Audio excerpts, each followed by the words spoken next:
I'd like to turn now and Elsa invite you to share a little bit with us about your perceptions, both as an individual, because we haven't talked with you yet, if that feels like a place you'd like to get in, or also to make some comments more broadly about what you're seeing with regards to Latinas in STEM. Thank you, Sandra. And I think I'm going to share my screen so you just don't see me all the time.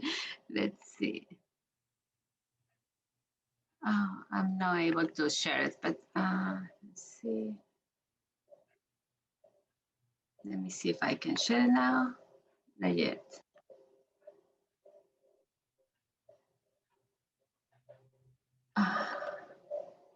Yes, now. Thank you. Just want to share with you a recent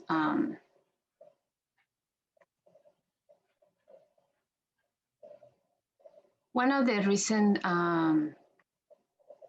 works. Well, first of all, just want to say also thank you for inviting me to be part of this conversation. I think has been very important for me to hear all the different opinions and inputs and all the work that everyone is doing in the different places where you are in, and how important all the steps and all the measures that you're taking to engage with women and move it to support them through through all the different pipelines from their in early age to the leadership positions, so we can actually see changes and see their presence, the presence of women in STEM and underrepresented groups in STEM. More and more, because even though it has been a lot of work during the last, 20 years, 30 years, still there is a lot of work to do as we have here. My name is Elsa Gonzalez, and I'm a faculty and researcher in higher education at the University of Houston. And I'm just sharing this with you because it's one of the most recent work that I have done with another group of my colleagues, mainly as a result of the last 10 years. I start focusing in issues around access, retention, success, and unrepresented students around 10 years ago, when a couple of students from engineering started working with me in a research project. They share their challenges, but also their experience, and that besides all those challenges, they were successful. I started being connected with the students in STEM fields, particularly Latinas, that were part of student organizations. So since then, I became amazed with the responses. But again, besides all the challenges and all the situations that they face and keep facing every day, they were successful. So in the last 4 years, I have been working at UH, at the University of Houston, that is a Hispanic serving institution. And my research into Latina STEM majors started about 8 years ago in Texas A&M College Station, where Latina students began sharing with me their experience and their challenges in these fields. When I started 8 years ago, I found very similar results, and that's why it keeps striking me that the students were sharing very similar experience that they are sharing today.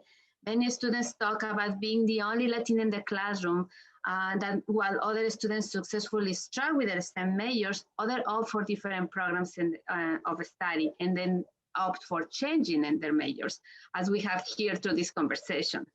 Hispanics account for more than 36% of college students in Texas. And while the number of Latinas enrolling in college is projected to continue its upward trajectory, retention remains a critical issue. One of all STEM graduates in the country, only about 3% are Latinas.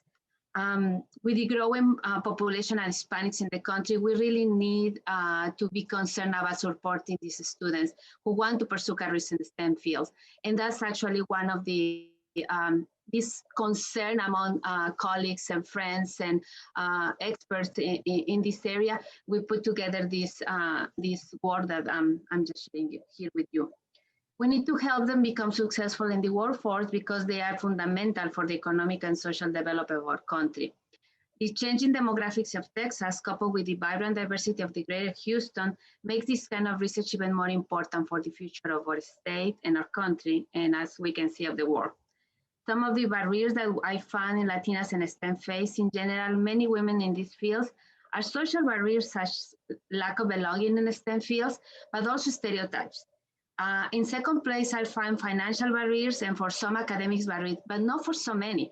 I think for many can be surprised that the most barriers that they find is our social barriers. And as Maria was sharing, the impression and the stereotypes around the academia and the workplace are the most that sometimes discourage many women to stay in STEM. As I mentioned, of all graduates in our country, only about 3% are Latinas. We need to understand that makes this 3% successful. In my work, I have found that resilience, culture, and family are key factors. But if we can identify what strategies those students put in place, we can replicate them and put them into practice systematically and integrate them into policies at higher education institutions around the country. Another thing I want to share with you is this model that we and some of my colleagues, we have been working around Latinas resilient in STEM. But usually, I mean, this is applied to all women resilient in STEM. That is an asset-based approach to increase resilience. I think universities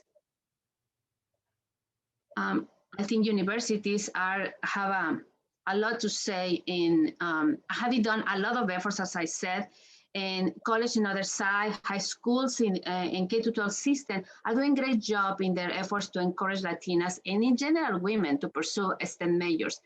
But the situation now is how we keep them in college, in those fields, and keep them engaged and successful after they graduate in the workforce, as so many of you mentioned, which can be in academia or in the industries.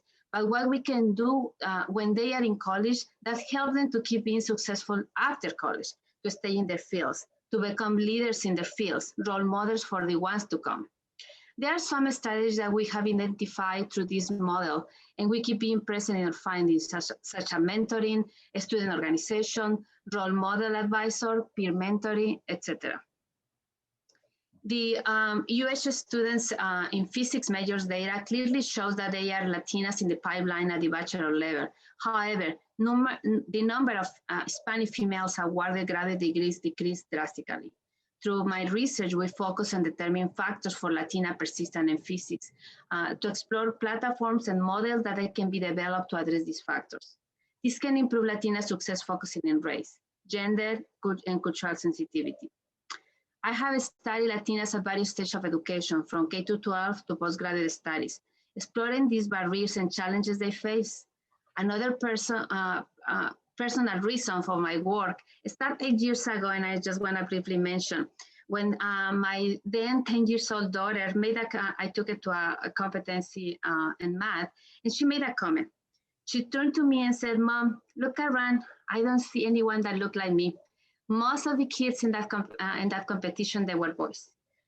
It really opened my eyes, because in that moment is where I was talking with the students in engineering, and they were facing and telling me about all the experience. And my 10-year-old daughter mentioned this very similar comment that my students on my research mentioned.